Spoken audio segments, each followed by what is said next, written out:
নির্বাচন কমিশন থেকে সরাসরি যুক্ত হচ্ছেন সহকর্মী আশরাফুল আলম আকাশ। আকাশ,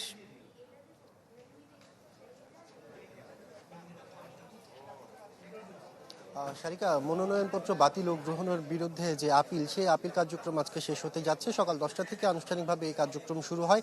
এই 1 ঘন্টা যে সময় গিয়েছে, এখন পর্যন্ত 25 জনের মতো করে নতুন আবেদন জমা পড়েছে। তাও আমরা দেখছি যে দীর্ঘ সারি কিন্তু এখানে রয়েছে আবেদনকারীদের। সকাল 10টায় এই কার্যক্রম শুরু হওয়ার আগে থেকে কিন্তু বাংলাদেশের বিভিন্ন আসন থেকে যারা আবেদন করবেন তারা কিন্তু এখানে এসে উপস্থিত হয়েছিলেন। এখনও কিন্তু সেই যে দীর্ঘ সারি, সেটি কিন্তু আমরা দেখতে পাচ্ছি। আজকে শেষ দিন হিসেবে আমরা ধারণাই করছিলাম যে আজকে একটু চাপটা বেশি হবে, যেহেতু গত 4 দিন পর্যন্ত আসলে এখানে সর্বমোট 469টি আপিল কিন্তু জমা পড়েছে।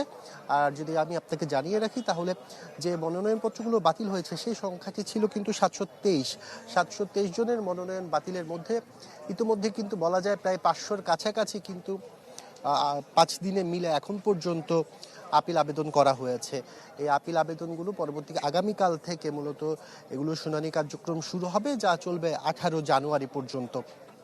এই শুনানি কার্যক্রম আসলে যে পরিচালনা করবেন প্রধান নির্বাচন কমিশনার সহ 4 কমিশনার, তারা এই কার্যক্রমগুলো পরিচালনা করবেন। Furniture just smarter, JMG furniture. আর যারা প্রার্থীরা আসছেন বিভিন্ন জায়গা থেকে মনোনয়নের যে আবেদন নিয়ে, তাদের মধ্যে আমরা মিশ্র প্রতিক্রিয়া দেখতে পেরেছি। তাদের কেউ কেউ বলছেন যে তাদের ভুলের কারণে যে সুযোগটা রাখা হয়েছে সেক্ষেত্রে তারা তাদের প্রার্থিতা যেমন ফিরে পাওয়ার জন্য আশ্বস্ত। আবার কারো কারো মধ্যে একটু সংক্ষুব্ধ ভাবও রয়েছে। তারা বলছে আসলে ছোটোখাটো ভুলের জন্য দূর দূরান্ত থেকে তাদের এখানে আসতে হচ্ছে। যদি এগুলো স্থানীয় পর্যায়ে এই ব্যবস্থাটি করা হতো, আপিল আবেদন জমা দেওয়া, তাহলে তাদের যে দূর দূরান্ত থেকে আসার যে হয়রানির বিষয়টি, সেটি আসলে হতো না। এই ধরনের বেশ কিছু আমরা দেখতে পেরেছি। আর সবচেয়ে বেশি আসলে যারা স্বতন্ত্র প্রার্থী, তাদের আসলে মনোনয়নপত্র বাছাইয়ের ক্ষেত্রে মনোনয়ন বাতিল বেশি হয়েছে।